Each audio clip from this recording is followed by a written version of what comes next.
What's going on, everybody? Blessed Eternal here, back with some more vanilla Minecraft. How's it going? You're probably asking, what am I doing up on the top of my enchanting area? And apparently my anvil is damaged. Soon gonna have to replace that. Well, I finally finished off, or mostly finished anyway, the floor on the primary level of the dome. A little bit of peek out on each side. A little bit of a peek. Alright, let's just show you. I inverted the logo. And there is a good reason for that. Oh. There's not, however, a good reason as to why I just fell. Alright, so looking in my inventory here, you've probably already seen a number of items. We are heading out to the skeleton spawner. Now, why did I invert this? What do you think of the sound? Underneath all of this, I put down sandstone slabs. Put in a little bit of detail work. Put the same detail work at the thresholds for each side of the dome. Ran it around, and I will continue it around when I move this stuff. I'm basically in mental cleanup mode. I want to move all of this. I want to move all of that. All of the chests and everything. I might leave the crafting nooks there. I haven't really decided. These guys are also moving. This is not all happening today. So, yeah, I did all that. I inverted the logo because my t-shirt is the white logo on the black shirt. And you could get it in other colors and whatnot anyway, but personally, I'm a fan of the black. Now, I also put in the wood slabs here. And I think the sandstone plus the glowstone really makes that pop out. In along the back edge here, I do plan on doing something different. Haven't fully decided exactly how I want to do it, but I have an idea of what I want to do. Still have not cleaned up the mushrooms. I figure there's really no reason to even worry about cleaning it up if I don't know where they're coming from. And then it would be even worse if I end up digging all of this down and still can't find a spot where the mushrooms came from. And one more thing since last episode, I brought over a couple of sheep, and then I bred a few. Meh! Bred a couple of pigs, bred a few more cow. Not really that much going on here. I have been digging in here in my spare time, just mindless work, for mushrooms eventually. And I've started digging in here for... I think I've decided cactus over here and sugarcane over here. One or the other. I haven't really made up my mind. And maybe a mushroom farm, or maybe I'll just make a melon farm there. Actually, a melon farm... Ooh. Hold on. Where am I? Ooh. I need to keep in mind exactly how this might intersect. I'll need to keep that in mind. I actually didn't even think about it. So, where are we going? If I can remember where the oh. I also cut these in. They are roughed in like this. I keep thinking about the ramp down. And that... And I keep getting undecided as to how exactly I want to put the ramp down from those two doors. A part of me wants to run one on each side of the wall and swing down to about here and then just down, but that's going to be off-center.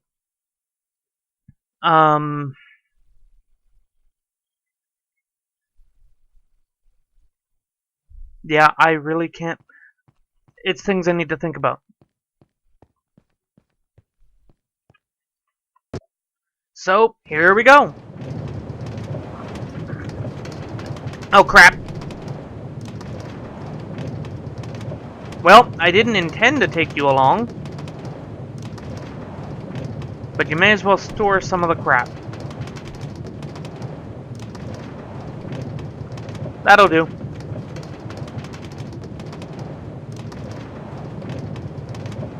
And I guess that makes one thought I had proof positive.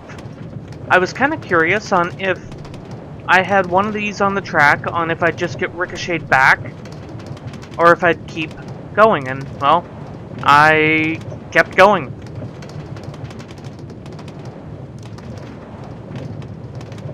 Still need to finish this. Dang!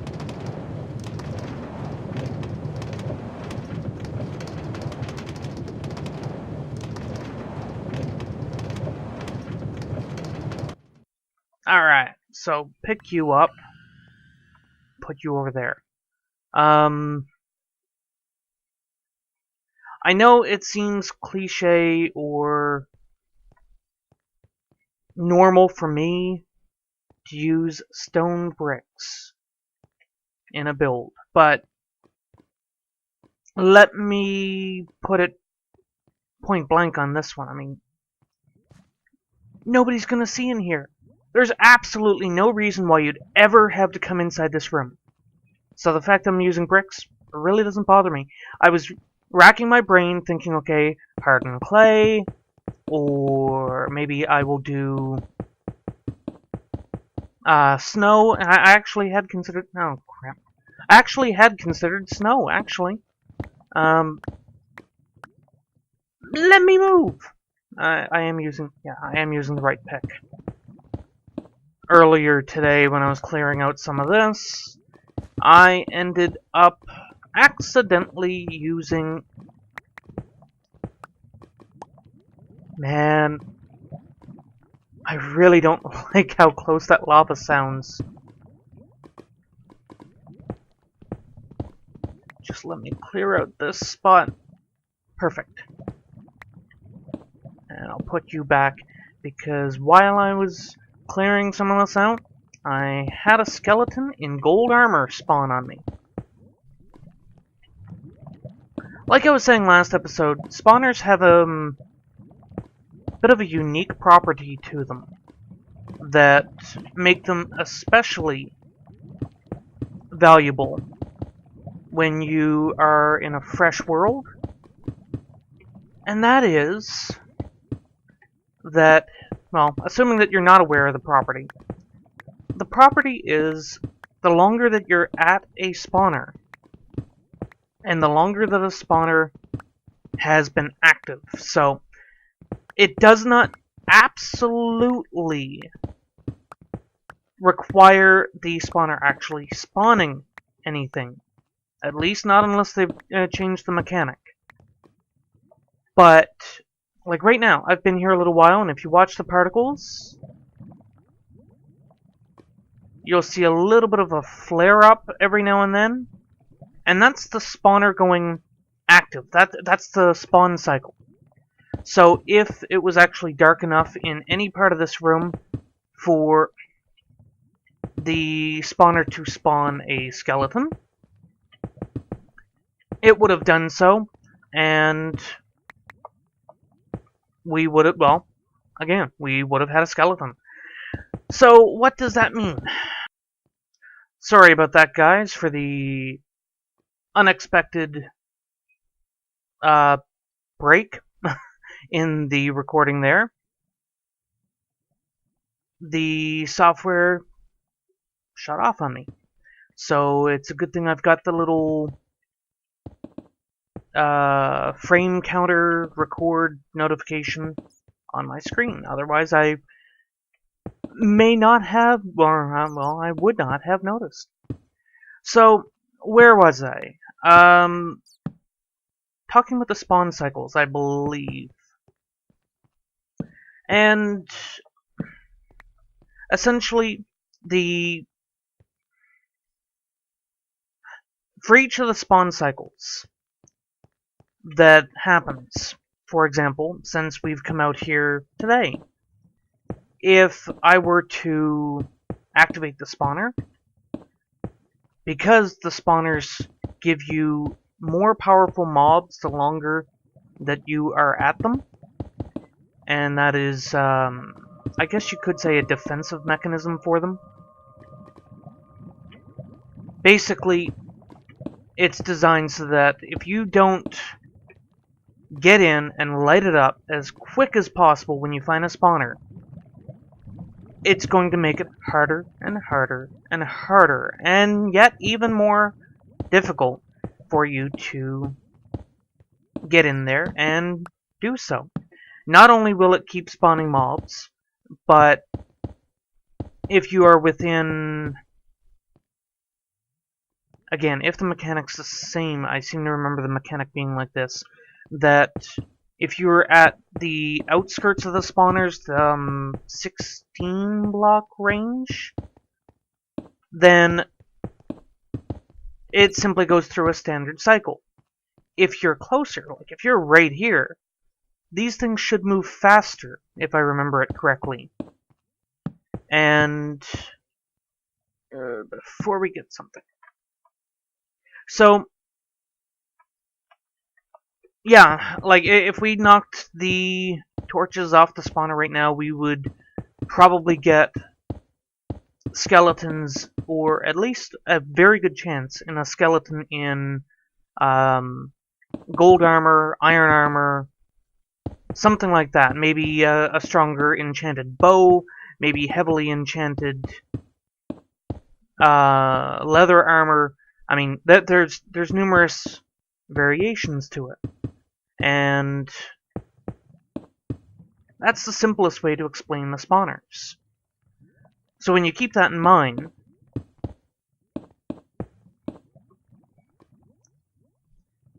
crap. I was actually no, that wouldn't actually work. Never mind.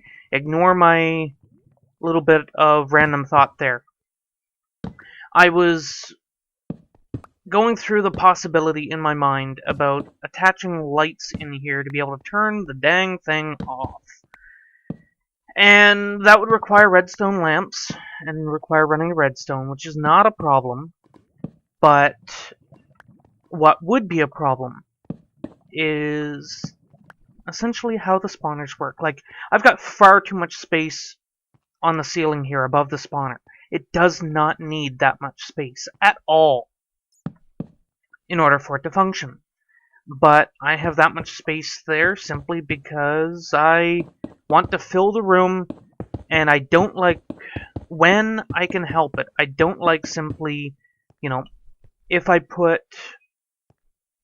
a brick here, and that was the roof, for example, I'd have that space up there. When I can help it, I don't like simply lighting up that space, and I don't feel like filling it all in. So, the alternative? Having a taller spawner, which actually isn't required, fully walled in, and then I don't need to worry about backfilling. So I'm exchanging the possible negative space, I believe, for wasted void space. I don't know. I can't really think of the terming that would be best used for it off the top of my head here. So, let's see. That would be that. Now, if I'm going to try the water, let's put that there, put that there, and set up a couple of temporary torches. Yeah, that should work.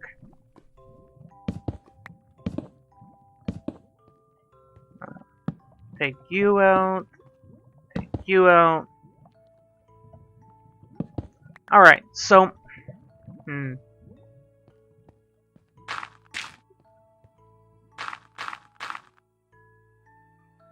Might help if I put those torches on there, huh? I'm just temporarily encasing these... Because I'm going to need that one gone in order for the water to be tested.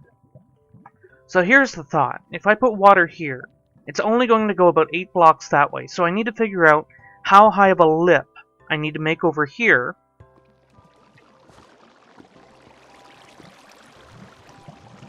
Okay. So if I do that, pick up the water,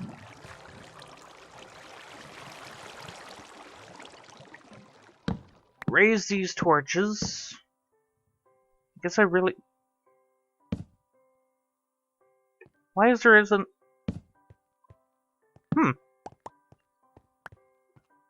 Okay, back on train of thought. So if I do that, and just to confirm my thought,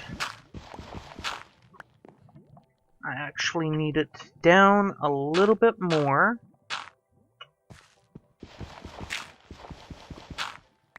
And we will do this instead.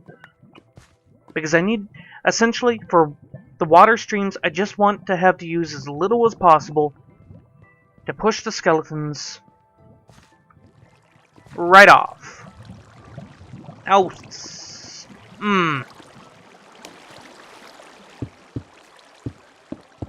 should have thought about that. Now, I should not need that many bricks, but if I'm going to end up having to fill it in anyway, and path of least resistance, it should flow that way only. Alright. Okay, so that does flow to the edge, and I'd need to bring it out one more if I wanted to use only the water streams. Hey, wake up. Thank you. If I wanted to use only the water streams up here to push everything that way, I think we're gonna skip that. Let's just keep it simple, less things to mess up. I do only have the one bucket for water, but all of this should now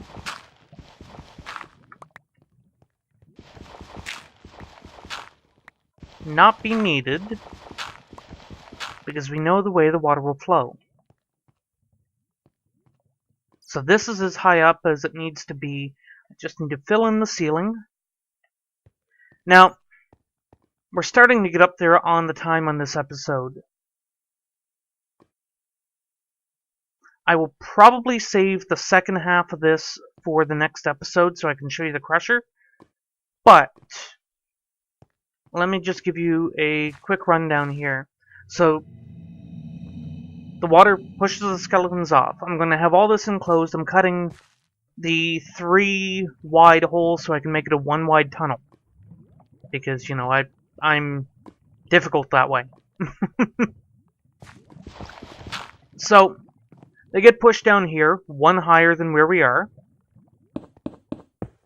I guess I can actually do that.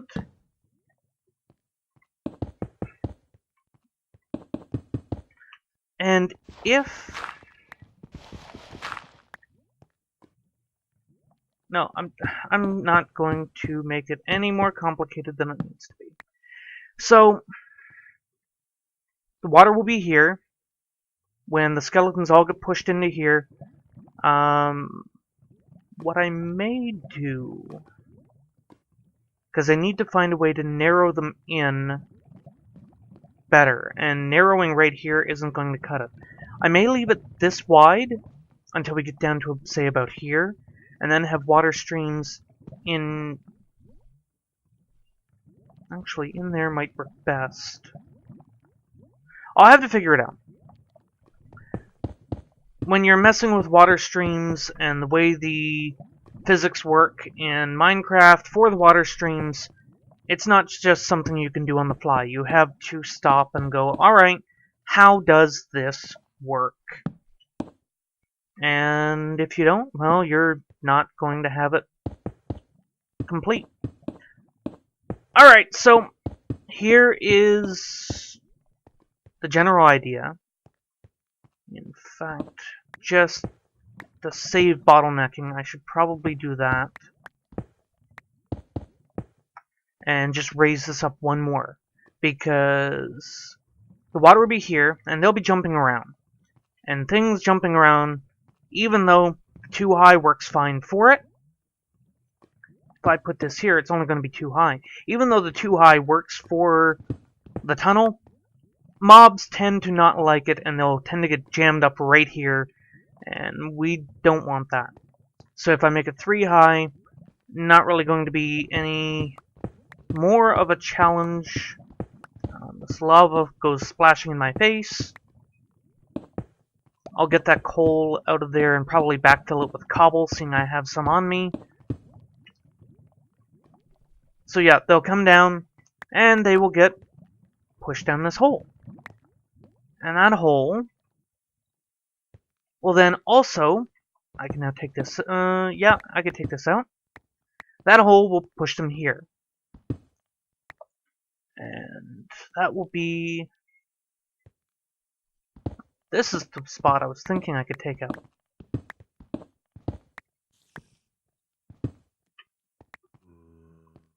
So then 3 high again.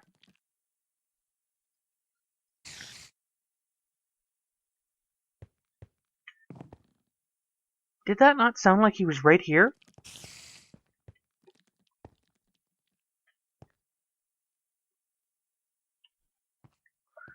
I'm losing what little of my mind I have left. So 3 high. And then this will be the new ceiling. We're going to use this as the redstone section for the tunnel, for the crusher. I do not have the time to set up the redstone on this episode.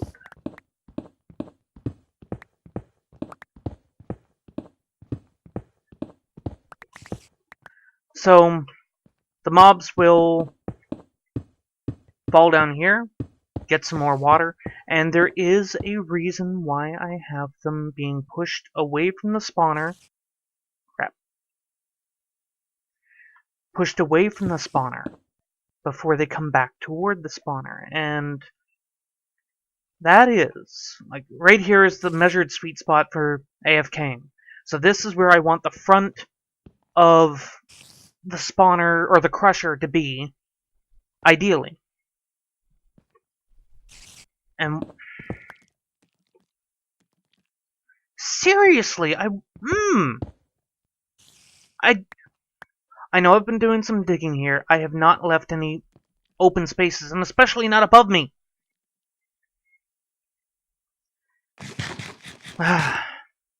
So, they will get pushed out. I haven't even counted this. 1, 2, 3, 4, 5. Yeah, I'm going to need to have it set up with sign at the end. So if this is the front, I'll probably have a glass.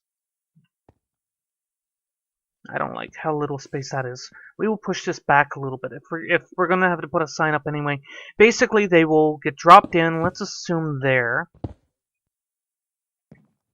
And I'll have to dig back that way further for the redstone, because I think it goes back about 8 blocks or so. So they will get dropped in here. And I'll probably have a slab here, slab down bottom, so I can still hit them. Something like that anyway. Hopper here to collect the drops. And they will get dropped in. Pistons here, which I do not have on me. They'll be put here. And you'll put those in front of it. So then you will hit a button, activate the crusher. The crusher will go through a preset time using the 1.8 hopper clocks. I think it was 1.8 that made those possible. And they will just get crushed down to approximately half a heart, depending on armor and everything like that. And then you just walk up to them, punch them, they die. You get the XP, you get the drops, and everything in between. Yeah, I think this is probably a good spot for it. So, yeah, because I need to fill this in with stone. Because I have... You cannot tell me that something spawned up here. The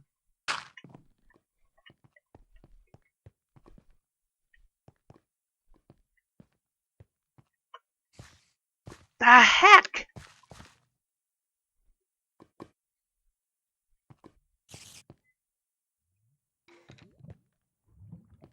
Okay, at least I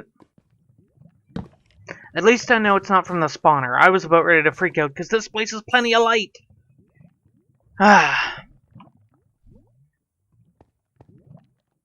So yeah, they will get pushed down, fall down there, get pushed back, they'll fall down again.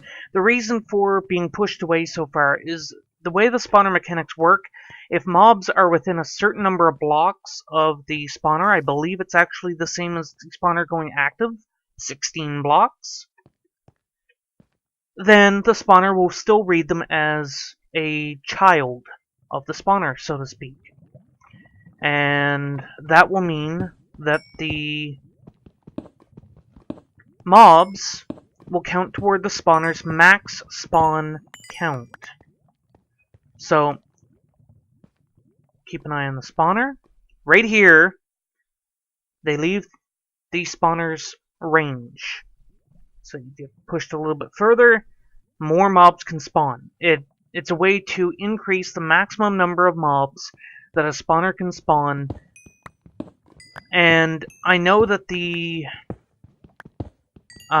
max mob count up on your F3, your entity count, like I can have apparently up to about 85, 86 entities right now. Come on.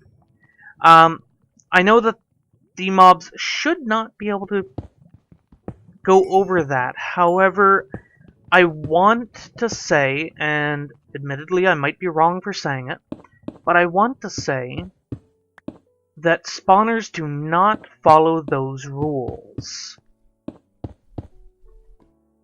So, the two combinations of spawners not following the max entity count, and the fact that you're pushing them outside of the spawner's range, both together mean that if you AFK down here for a very long time, like overnight for example, 8 hours, you're probably going to have enough mobs down there that you could crash your world. It does depend on your system and a few things like that, but I don't think I would ever risk letting this go for 8 hours. Anyway guys, that's going to do it for today. Thank you so much for watching. If you've enjoyed it, please be sure to hit that like button. Helps me out quite a bit. Keep an eye on the channel. I should be able to go live on Twitch anytime now. It's pretty much down to me and my own OCD as to why I have not gone live on Twitch. And, of course, figuring out what to do. I mean, I could do my grinding for Minecraft on Twitch, but who wants to watch grinding? I might do some Play Minecraft, I might do some other servers. Long story short, there's a lot of things that I do have the option, and it doesn't have to be Minecraft. So keep an eye on the channel. Never quite know what will pop up on there for you to watch. And that's going to do it for today, guys. Again, thank you so much for watching. And until next time, spider noises and all, and disgruntled fans. Until next time, have a good one.